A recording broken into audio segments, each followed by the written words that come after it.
A doctor rushes down a hospital corridor in Germany. It's 1922. Hefeta psychiatric institution. Someone is calling him. Urgently.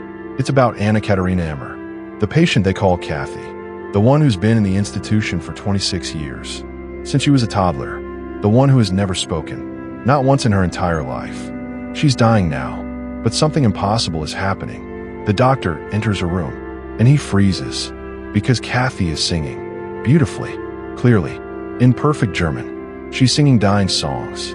Hymns about death and heaven. For 30 minutes straight. Then she stops. Closes her eyes. And dies. The doctor stands there. Sobbing. Because he just witnessed something that shouldn't exist. This is the story of terminal lucidity. The phenomenon where dying patients suddenly regain consciousness, clarity, memory, for brief moments before death. Patients with severe Alzheimer's who haven't recognized family in years suddenly remember everyone's names. Schizophrenia patients catatonic for decades suddenly become normal. Brain tumor patients who can't speak suddenly hold conversations. Then they die, hours later, sometimes minutes. This phenomenon has been documented for 250 years. But science can't explain it, can't predict it, can't understand it. Katharina Ehmer was born on May 30th, 1895 in Germany. Her parents were Hermann and Christine Ehmer. Hermann was a tailor in Kassel. The family seemed normal, but Kathy wasn't. From birth, something was wrong, severely wrong. She had profound mental disabilities, developmental delays, cognitive impairment. She couldn't communicate, couldn't learn, couldn't develop. Her parents tried everything. Doctors, treatments, therapies. Nothing worked. In 1896, when Kathy was barely 1 year old, her parents made a heartbreaking decision. They admitted her to Hefeta, a psychiatric institution for people with mental disorders. It was supposed to be temporary, while they searched for treatments, for hope, for miracles. But Kathy never left. She lived there for 26 years, from toddler to young woman, in the same institution, with the same profound disabilities. Kathy never developed language, never spoke a word. Not mama, not papa, nothing. She was completely nonverbal. Her entire life. Staff tried teaching her, tried coaxing words, tried everything. But Kathy remained silent, locked in her own world, unreachable, unknowable, unable to communicate. Worse, Kathy suffered repeated attacks of meningitis, brain infection. Each attack destroyed more brain tissue, more neurons, more cognitive capacity. By her 20s, doctors believed much of her brain was damaged. The tissue needed for intelligent thought, for speech, for consciousness. They assumed Kathy had no real awareness, no real thoughts, just biological existence without mental life. The staff at Hefeta cared for Kathy with compassion. They fed her, bathed her, kept her comfortable, but they never expected communication. Never expected awareness. Never expected anything resembling normal human consciousness. Kathy was simply there, existing, breathing, living without truly living. For 26 years. March 1st, 1922 arrived. Kathy was 26 years old. She had been declining for weeks. Her body failing. Death approaching. The staff knew her time was short. They kept her comfortable, made her peaceful, prepared for the inevitable. Nothing seemed unusual. Just another dying patient. Another sad but expected death. Then it happened. One doctor received an urgent call. Another physician, respected as both scientist and psychiatrist. His message was simple but impossible. Come immediately to Kathy. She is dying, but you need to see this. The first doctor rushed to her room. When he entered, he couldn't believe what he saw, what he heard. Kathy was singing, clearly, beautifully, in perfect German. Her voice was strong, melodious, full of emotion. She was singing dying songs, traditional German hymns about death, about heaven, about peace. Songs she shouldn't know, songs she had never learned, songs requiring language she didn't have, understanding she couldn't possess. But there she was, singing them perfectly. The doctors stood transfixed. Some sobbed, some felt they were witnessing a miracle, a resurrection of the soul. Kathy sang for 30 minutes, without stopping, without faltering, hymn after hymn. Her eyes were clear, her expression peaceful. For the first time in 26 years, she seemed present, aware, human. Then the singing stopped. Kathy closed her eyes, and within moments, she died. The doctors were devastated, confused, amazed. How is this possible? Kathy had severe brain damage from meningitis. She had never spoken once, never shown any sign of language comprehension, never demonstrated any awareness of music or songs. Yet in her final moments, all of that emerged. Perfectly, beautifully, impossibly. Dr. Friedrich Happich documented the case carefully. He was the head physician at Hefeda, a respected medical professional, not prone to exaggeration or fantasy. He reported exactly what he witnessed, what multiple staff members witnessed. Kathy's impossible singing, her terminal lucidity. Wilhelm Wittneben, another physician at Hefeta, also documented the case. Both men were credible, scientific, careful. They knew what they saw, and they knew it shouldn't be possible. The case remained a medical curiosity for decades. Documented, discussed, but unexplained. Science had no framework for it, no theory that fit. How does a person with severe brain damage suddenly demonstrate perfect language, perfect memory, perfect musical ability, all within moments of death? It violated everything neuroscience understood about brain function. But Kathy wasn't alone. Medical literature contains hundreds of similar cases, spanning centuries, spanning conditions, spanning countries. The pattern is consistent. Patients with severe cognitive impairment, with brain damage, with dementia, with schizophrenia, suddenly becoming lucid, becoming themselves, becoming more than themselves, then dying. In 2009, German biologist Michael Nahm gave the phenomenon a name: terminal lucidity, the unexpected return of mental clarity and memory shortly before death. He reviewed 250 years of medical literature, found 81 references to such cases, reported by 51 different authors. Hippocrates mentioned it, Cicero described it, Plutarch documented it, 19th century physicians observed it constantly, but 20th century doctors stopped reporting it. Why? Nahm and psychiatrist Bruce Grayson from the University of Virginia theorized it didn't fit scientific materialism. Modern neuroscience says consciousness requires a functioning brain, that memories need intact neurons, that thought depends on brain structure. Terminal lucidity violated these principles. So doctors stopped mentioning it, stopped documenting it, pretended it didn't exist. But it did exist. It does exist. Healthcare workers see it regularly.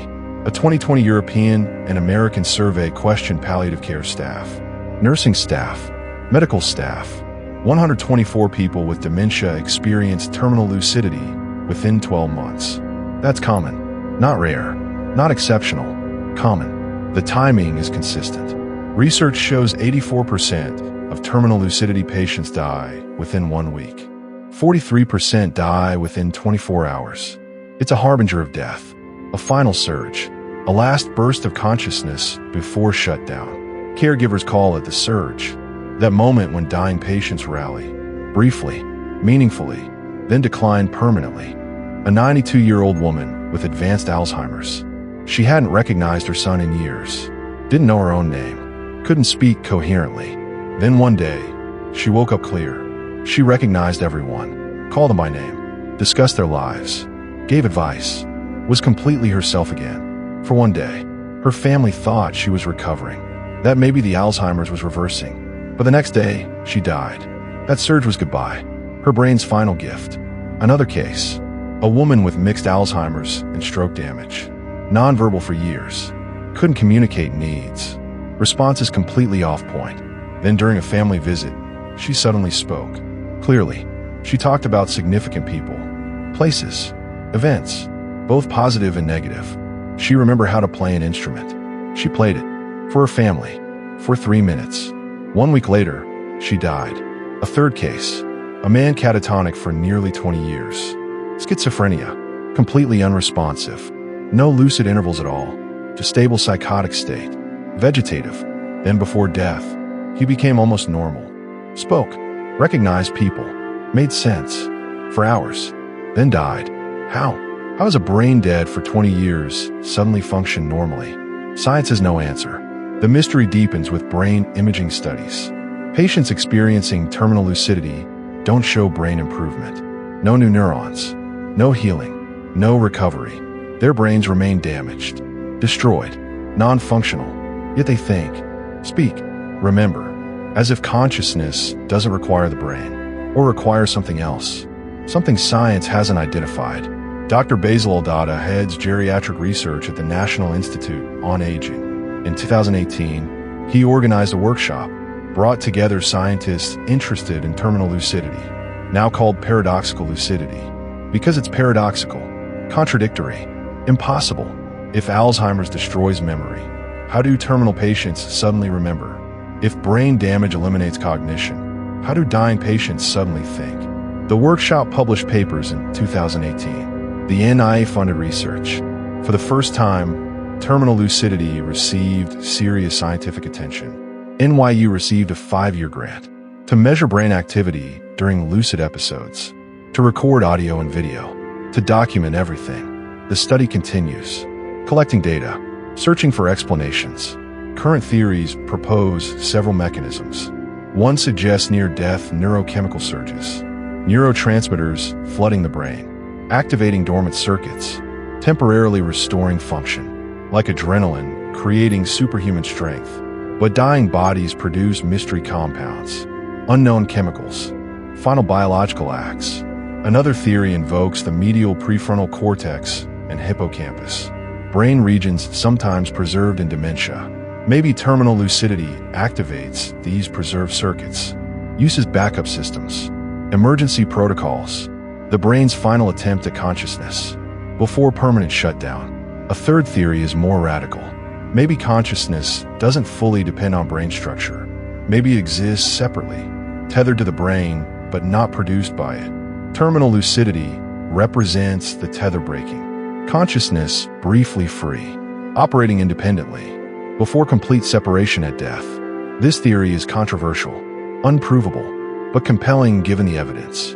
Families experience terminal lucidity as both gift and curse.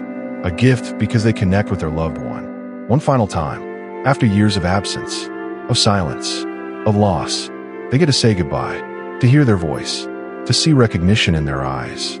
That's precious, irreplaceable, but it's also cruel, because it gives false hope. Families think their loved one is recovering, that the dementia reversed, that miracles happened. They celebrate, feel relief, make plans. Then hours later, their loved one dies. The lucidity was a harbinger, not a recovery, a goodbye, not a hello. The emotional whiplash is devastating. Healthcare workers witness this constantly. They learn to recognize the signs, the sudden alertness, the unexpected communication, the meaningful eye contact. They know what it means. Death is coming, usually within hours, sometimes within minutes. So they help families understand, prepare, say goodbye while they can. The phenomenon raises profound questions about consciousness, about identity, about death. If a person with destroyed brain can suddenly think clearly, what does that say about consciousness? Is it really brain-based? Or is something else involved? Something non-physical? Something spiritual? Science resists such questions. They sound religious, supernatural, unscientific, but terminal lucidity demands answers. 250 years of documented cases, hundreds of witnesses, thousands of families, all reporting the same thing. Dying patients becoming lucid, briefly, meaningfully, impossibly, before death. Some researchers believe terminal lucidity proves neuroplasticity extends beyond life, that even dying brains retain capacity, hidden reserves, emergency protocols. Evolution might have designed this. A final surge allowing goodbyes, allowing closure, allowing peace. Biologically advantageous, socially beneficial, naturally selected. Others see spiritual significance, the soul emerging, breaking free from damaged brain constraints, showing its true nature before departure. Religious traditions have described this for millennia. The spirit leaving the body, consciousness transcending physical form. Terminal lucidity as empirical evidence, scientific observation of spiritual phenomena. Skeptics remain unconvinced. They demand better data, controlled studies, brain imaging during episodes, rigorous documentation. They're right to be skeptical. Anecdotes aren't proof. Eyewitness testimony isn't science, but the phenomenon persists. The cases accumulate. The pattern repeats. The 2022 to 2025 NYU study will provide answers, or more questions. They're collecting unprecedented data, video recordings, EEG readings, caregiver diaries, systematic documentation. Whatever they find will advance understanding of death, of consciousness, of the brain's final mysteries. Until then, terminal lucidity remains mysterious, beautiful, terrifying. It reminds us that death isn't simple, that the brain's relationship with consciousness isn't understood, that science has limits, has mysteries, has phenomena it can't explain. Not yet, maybe never. Katharina Ehmer sang before she died. She had never spoken, never communicated, never demonstrated awareness. For 26 years. Then in her final moments, she sang. Perfectly, beautifully, impossibly. The doctors who witnessed it never forgot, never understood, never found explanation. They just knew they saw something profound, something sacred, something that proved death holds mysteries. That consciousness transcends understanding. That the human mind, even damaged, even broken, even dying, can produce miracles. Brief miracles, final miracles, terminal miracles. Before everything ends, before the singing stops, before the light fades, before death finally, completely, permanently arrives.